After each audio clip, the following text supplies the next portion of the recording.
Hello दोस्तों, मैं निहाल स्वागत करता हूं आपके अपने ही यूट्यूब चैनल ई स्पेशल पर। दोस्तों आज के इस वीडियो में हम लोग देखने वाले हैं जीव विज्ञान अध्याय 3 और चैप्टर का नाम है परिवहन। इसके हम लोग ऑब्जेक्टिव देखने वाले हैं। कहते हैं कि इस ऑब्जेक्टिव को पढ़कर आप अपने बोर्ड परीक्षा की तैयारी आसानी से कर सकते हैं। निहाल सर के द्वारा तैयार किया गया यह पीडीएफ फ्री है। इसे अपने दोस्तों तक शेयर करें ताकि वो भी अपने बोर्ड परीक्षा की तैयारी अच्छे से कर सके। कहते हैं हारता वही है जो कुछ करता नहीं है। दोस्तों आपको अभी से ही तैयारी करना है और एग्जाम से बिल्कुल नहीं डरना है। जब तैयारी अच्छी रहेगी तो डर किस बात की। और इस डर को दूर करने के लिए हम आपके लिए वीडियो बना रहे हैं, पीडीएफ बना रहे हैं और सारा कुछ आपको फ्री में दे रहे हैं। तो आप अपने बोर्ड परीक्षा की तैयारी करते रहिए।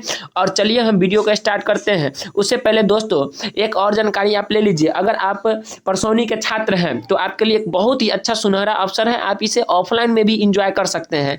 क्या नाम है कोचिंग का? तो एनएच कोचिंग सेंटर, यह परसौनी में है। विशेष आपको इस नंबर पे फोन करके पता कर लेना है कि क्या व्यवस्था है कोचिंग सेंटर पे। तो चलिए उससे पहले हम क्या कर लेते हैं, सबसे पहला ऑब्जेक्टिव देखते हैं क्या है। सबसे पहला ऑब्जेक्टिव हमारा यह है कि जीवों के शरीर में परिवहन कार्य के लिए विकसित तंत्र को क्या कहते हैं। तो जीवों के शरीर में परिवहन कार्य के लिए विकसित तंत्र को हम लोग परिवहन तंत्र कहते हैं।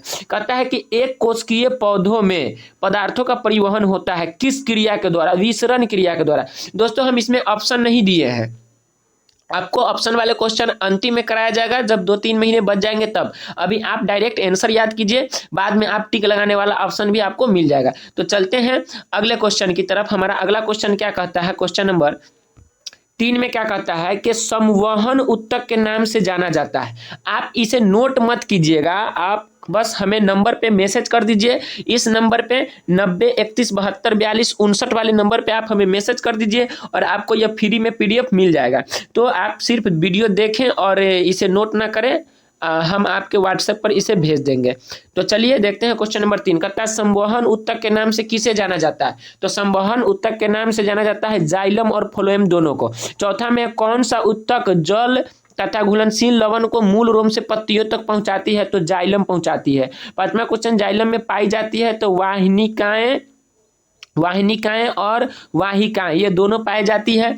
अब चलते हैं क्वेश्चन नंबर आगे क्या कहता है कि फ्लोएम में पाई जाती है तो चालनी नलिकाएं पाई जाती है। सातवां क्वेश्चन संवहन बंडल के नाम से किसे जाना जाता है? दोस्तों यदि आपको संवहन उत्तक कहे फिर भी या फिर संवहन बंडल कहे फिर भी आपका आंसर जाइलम और फ्लोएम ही सही होगा। कहता है क्वेश्चन नंबर 8 में क्या कहता है कि पौधों में खाद्य पदार्थ का स्थानांतरण होता है तो सुक्रोज के रूप में होता है। क्वेश्चन नंबर 9 है जल तथा लवणों का परिवहन हमेशा होता है तो जल तथा लवणों का परिवहन हमेशा एक दिशीय होता है।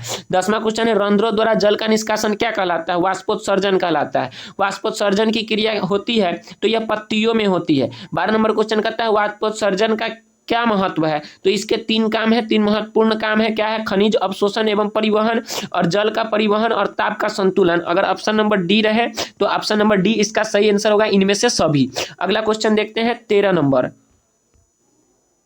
क्वेश्चन में कहता है कि फ्लोएम उत्तकों द्वारा खाद्य पदार्थों का स्थानांतरण होता है तो द्विदिशीय। फ्लोएम उत्तक द्वारा खाद्य पदार्थों का क्या होता है? तो द्विदिशीय। और जल और खनिज लवण का क्या होता है? तो एक दिशीय। क्वेश्चन नंबर 14 है किसका अवशोषण पौधे अपना जड़ों से करते हैं? तो पौधे जो है अपने जड़ से जमीन से क्या क्या लेते हैं? तो नाइट्रोजन, फास्फोरस और जल। एक ऑप्शन होगा डी, इनमें से सभी, वो वाला सही आंसर हो जाएगा। 15 नंबर क्वेश्चन है कि फ्लोएम उत्तकों द्वारा कार्बोहाइड्रेट का परिवहन होता है तो सुक्रोज के रूप में होता है। क्वेश्चन नंबर 16 में देखते हैं क्या कहता है कि भोज्य पदार्थ का परिवहन किनके द्वारा होता है? तो फ्लोएम के द्वारा होता है। 17 में पादप में जाइलम उत्तरदायी है तो जल के वहन के लिए। 18 में मृदा से जल का अवशोषण किसके द्वारा होता है? तो मूल रोम के द्वारा होता है। मृदा से जल का अवशोषण किसके द्वारा होता है? तो मूल रोम के द्वारा होता है। क्वेश्चन नंबर आगे कहता है कि रक्त लाल रंग का एक गाढ़ा कैसा तरल पदार्थ है? तो इसका जो है प्रकृति क्षारीय होती है। 20 नंबर क्वेश्चन रक्त का पीएच मान 7.4। 21 में रक्त क्या है? तरल संयोजी उत्तक है। 22 में कहता है आयतन के हिसाब से पूरे रक्त में प्लाज्मा कितना प्रतिशत होता है? तो 55%। 23 में कहता है प्लाज्मा में जल की मात्रा होती है तो 90% होती है। जल की मात्रा प्लाज्मा में कितना होती है? 90% होती है। आप इसे अच्छे से देखते रहे, एक बार आंसर कंफर्म हो लीजिए, उसके बाद में आप इसे अच्छे से याद कर लीजिएगा। क्वेश्चन नंबर 24 में है प्लाज्मा में उपस्थित प्रोटीन को क्या कहते हैं? तो प्लाज्मा प्रोटीन कहते हैं। 25 में कहता है रक्त को थक्का बनाने में सहायक है तो प्लेटलेट्स है। इसका बहुत सारे नाम है, थ्रोम्बोसाइट या फिर रक्त पट्टिकाणु, तो आप सब में देख लीजिएगा कौन सा ऑप्शन है, उस हिसाब से मार दीजिएगा। क्वेश्चन नंबर 26 में है कि फाइब्रिनोजीन रहित प्लाज्मा क्या कहलाता है, तो सीरम कहलाता है। 27 में कहता है हीमोग्लोबिन के कारण रक्त का रंग कैसा होता है, तो लाल होता है। 28 में ऑक्सीजन का वाहक किसे कहते हैं, हीमोग्लोबिन को। 29 में आरबीसी की जीवन अवधि कितनी होती है, 120 दिन होती है। आरबीसी की जीवन अवधि 120 दिन होती है। अगला क्वेश्चन है कि मनुष्य में श्वेत रक्त कोशिकाओं की जीवन अवधि कितनी होती है, तो 12 से 20 दिन। कहता है कि किस जीव में हीमोग्लोबिन नहीं होता है, तो मक्खी में नहीं होता है। विशेष आप ऑप्शन में देख लीजिएगा किस में नहीं होता है, उसमें टिक मारिएगा। 32 में होता है हीमोग्लोबिन को लाल रंग देता है, कौन लाल रंग देता है, तो लौह।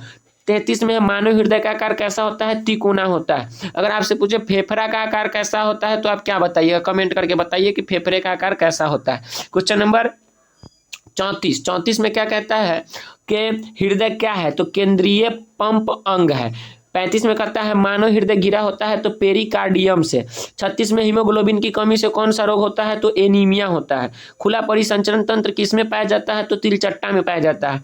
38 में हृदय झुका होता है, तो बाईं तरफ थोड़ा सा झुका होता है। क्वेश्चन नंबर 39 में क्या कहता है कि हृदय 39 में हृदय में व्यस्मों का संकुचन क्या कहलाता है, तो सिस्टोल कहलाता है। 40 में हृदय में व्यस्मों का स्थिलन क्या कहलाता है, तो डायस्टोल कहलाता है। अगर आपसे पूछे संकुचन तो सिस्टोल, स्थिलन तो डायस्टोल। 41 में है महाधमनी एवं उनकी मुख्य शाखाओं में रक्त प्रवाह का दबाव क्या कहलाता है, तो रक्तचाप कहलाता है। अंग्रेजी में ब्लड प्रेशर बोलते हैं इसको। 42 में है रक्तचाप मापने के यंत्र को क्या कहते हैं, स्फिगोमैनोमीटर कहते हैं। 43 में सामान्य से अधिक उच्च रक्तचाप क्या कहलाता है, तो हाइपरटेंशन कहलाता है। 44 में है आरबीसी का कब्रगाह एवं ब्लड बैंक किसे कहा जाता है, तो प्लीहा को कहा जाता है। 45 में ब्रेन हेमरेज का मुख्य कारण क्या है, तो हाइपरटेंशन है। ब्रेन हेमरेज का जो मुख्य कारण है क्या है, हाइपरटेंशन है। आगे क्वेश्चन यह है कि मानव हृदय क्या है, कि मानव हृदय का औसत प्रकुंचन दाब है लगभग, तो 120 mmHg। 47 में है कि एक स्वस्थ व्यक्ति का सामान्य स्थिति में सिस्टोलिक प्रेशर बट्टे डायस्टोलिक प्रेशर कितना होता है, तो 120/80 होता है। 120/80 होता है। उसके बाद है 48 में, क्या हो रहा है ये, उसके बाद है 48 में कि अशुद्ध रक्त फेफड़े से हृदय में जाता है, तो फुफ्फुस धमनी द्वारा। धमनी का क्या कार्य है, तो शुद्ध रक्त का वहन करता है। धमनी कैसे रक्त का वहन करता है, तो शुद्ध रक्त का। 50 में है धमनियां शुद्ध रक्त पहुंचाती है, तो हृदय से शरीर के विभिन्न भागों में। शुद्ध रक्त को धमनी क्या करती है, हृदय से शरीर के विभिन्न भागों में पहुंचाती है। अगला क्वेश्चन यह है कि शिराएं अशुद्ध रक्त पहुंचाती है, तो शरीर के अंगों से हृदय की ओर। अशुद्ध रक्त को शरीर के विभिन्न अंगों से हृदय की ओर पहुंचाने का काम कौन करता है, तो शिराएं करती है। अगला क्वेश्चन 52 में उच्च रक्तचाप का क्या कारण हो सकता है, तो इसके बहुत सारे कारण हैं, जिसमें से चिंता, उत्सुकता, रोग एक ऑप्शन होगा डी, इनमें से सभी, उसी में टिक मारिएगा आप। अगला क्वेश्चन है कि 53 कौन सा रक्त समूह सबसे रक्त ले सकता है, कौन ऐसा रक्त समूह है जो सबसे रक्त ले सकता है, तो इसका सही जवाब हो जाएगा ए बी रक्त समूह। क्वेश्चन नंबर 54 में कहता है कौन सा रक्त समूह सबको रक्त दे सकता है, तो ओ रक्त समूह। 55 में हृदय से रक्त यानी रुधिर को संपूर्ण शरीर में पंप किया जाता है, किसके द्वारा, तो नीलय द्वारा पंप किया जाता है। अगला क्वेश्चन है हमारा क्वेश्चन नंबर 56 के सामान्य अनुस्थलन रक्त दाब होता है, तो 80 mmHg होता है। 57 में है बहुत ही इंपॉर्टेंट टॉपिक है कि हृदय में व्यस्मों की संख्या होती है। दोस्तों अगर मानव में पूछे तो आपका जवाब 4, मछली में 2, सरीसृप यानी सांप में पूछे तो 3, मेढक में 3 और पक्षियों में पूछे तो 4। अच्छे से याद कर लीजिएगा आप इसे, यहाँ से क्वेश्चन रहते हैं। क्वेश्चन नंबर क्या है, 58 की पेस मेकर के नाम से जाना जाता है, तो SA नोड को पेस मेकर के नाम से जाना जाता है। 59 में हृदय में रक्त का भरना तथा फिर उसका बाहर निकलना क्या कहलाता है, तो हृदय चक्र कहलाता है। 60 में हमारा शरीर किस pH परास के बीच कार्य करता है, तो 7.0 से 7.8 के बीच में यह हमारा कार्य करता है। तो यह थे कुल 60 इंपोर्टेंट क्वेश्चन, वो भी किस चैप्टर से, तो विज्ञान में जो जीव विज्ञान है उसके अध्याय 3 थे परिवहन। तो आप इन सबको अच्छे से देख लिए हैं। अब इसका PDF आप प्राप्त कर लीजिए और इसे अच्छे से याद करके अपनी बोर्ड एग्जाम की तैयारी बेहतरीन कीजिए।